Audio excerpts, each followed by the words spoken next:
Welcome back, everybody. Now, I've got to give credit where credit is due. I have completely stolen the inspiration for this video and ongoing videos from Rich Mitch. I'm going to leave a link to his YouTube channel. He's a very popular YouTuber and does long live streams and talks about his amazing collection of vintage perfumes and modern perfumes as well.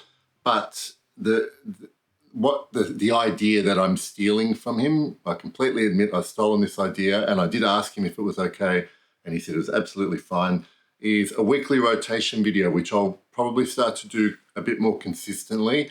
And I wanted to film this today because otherwise it would get a bit too late to talk about last week's perfume. So what I'm going to show you in this video are the perfumes that I wore each day last week.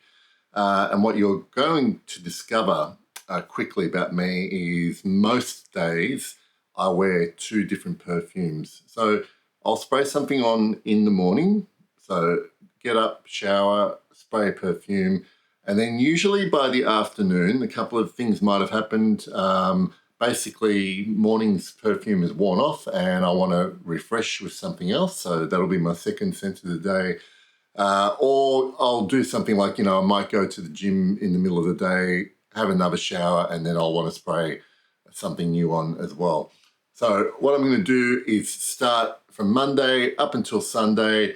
Some of the perfumes I'm not going to talk about too much because I've already spoken about them on the channel quite a bit. But some I'll stop and discuss because there'll be samples in here, and there's actually one new perfume that I have not talked about yet. So let's talk about Monday. So Monday morning started off with one of my favorites, Au Noir. In the morning, it has starting to get cold here in Melbourne. In the Southern Hemisphere, we're heading into winter, but we're still having days where the temperature can get, into the low 20s Celsius still.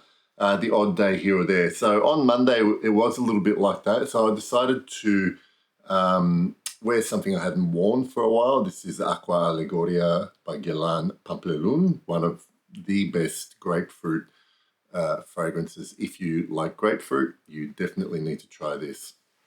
On Tuesday, it was just a one scent of the day. I didn't feel the need to spray anything else on because I did wear 34 Boulevard Saint-Germain by Diptyque, one of the prettiest perfumes I have. And this lasts a long time on my skin, and like it did last me all day. I didn't feel a need to spray anything else on in the afternoon. So this kind of sort of wafted around me for most of the day.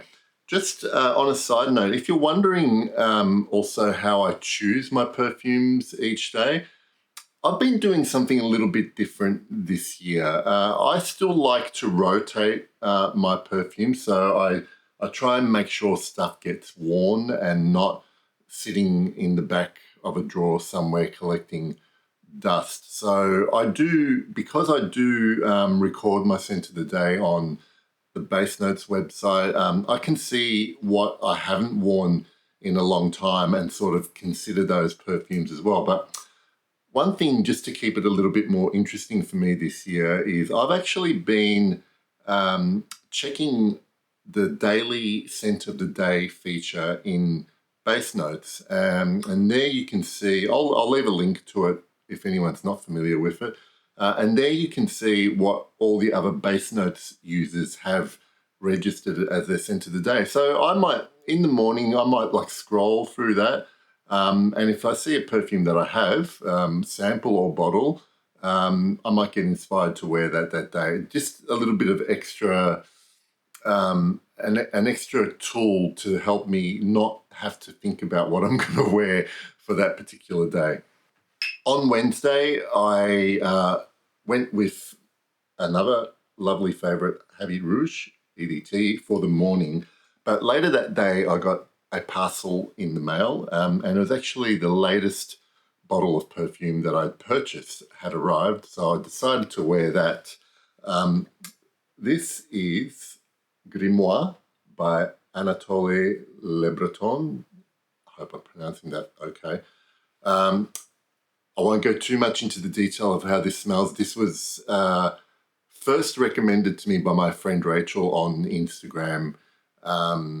Basically said, Pep, have you tried this? You should try it. And I managed to get a spray on at a store, and it was kind of instantly intrigued. I wouldn't say that I instantly loved it, but the first sniff on my skin was, oh, this is interesting. But then as it dried down, it just got better and better.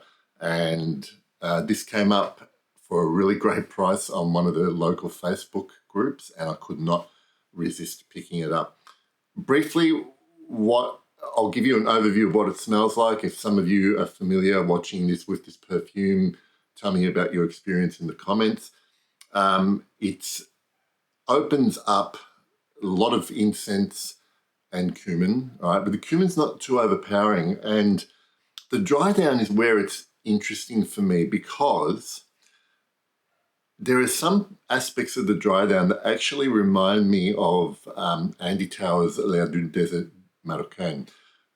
The opening has some facets with something like Eau d'Hermès by Hermès, because of that sort of, more the cumin. There's probably a bit of citrus in the opening as well. It's a strange melding of those two perfumes, but the dry down, L'air du Desert Marocain, but without the sweetness that perfume has, if that makes any sense. It all makes for a very intriguing, really nice perfume. That's Grimoire by Anatole Le Breton.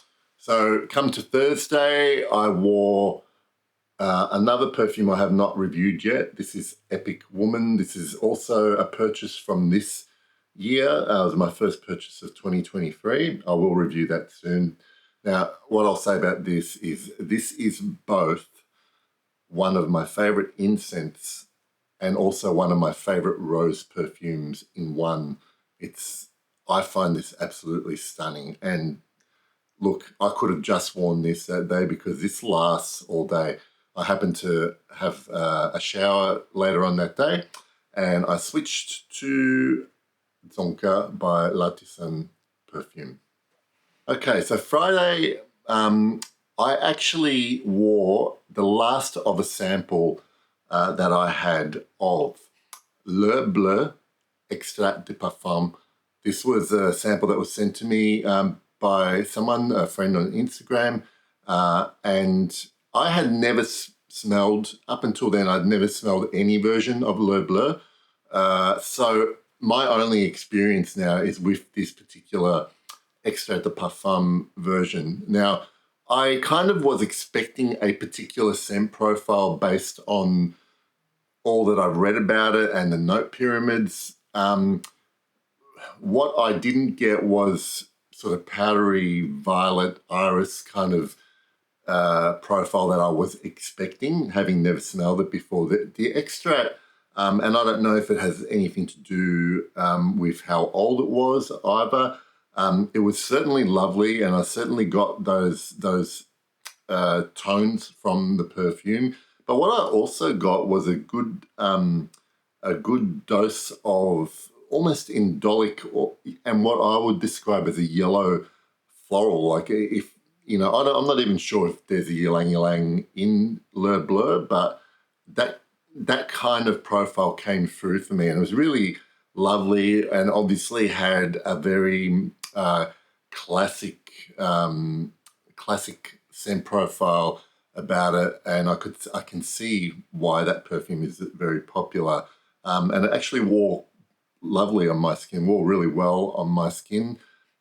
Because of that, there were even bits of it that made me think about stuff like Chanel No. 5 as well, and I'm not sure which came first. I'll have to look it up after I record this. But yeah, so that I finished off my little sample of that. I won't be doing a review because I don't have any more, but I just thought I'd mention that I really enjoyed that Extrait de Parfum of Le Bleu by Guerlain.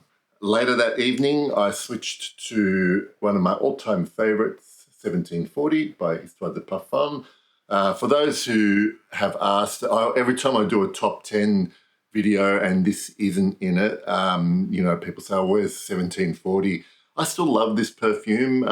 Those top 10 videos are really just about, the fact is that at that point in time, there's a bunch of other perfumes that, you know, I'm loving wearing a little bit more than this, but this will never be out of my collection. So we move to the weekend now. I started the weather has started to get colder, by the way. So I started the morning off with the beautiful Musc Tonkin from Parfum d'Empire. And then I spoke about this on the live stream I did with my friend Alex from the Perfume Temple the other day. I was sent a box of a whole bunch of miniature vintage perfumes. A lot of them were classic masculine perfumes from the 70s and 80s. This is vintage Azzaro Porom. And I wore this on Saturday. And it is a very, even though I didn't wear it, when this came out and when this would have been in the first few years of release, I would have only been a child, younger than a teenager.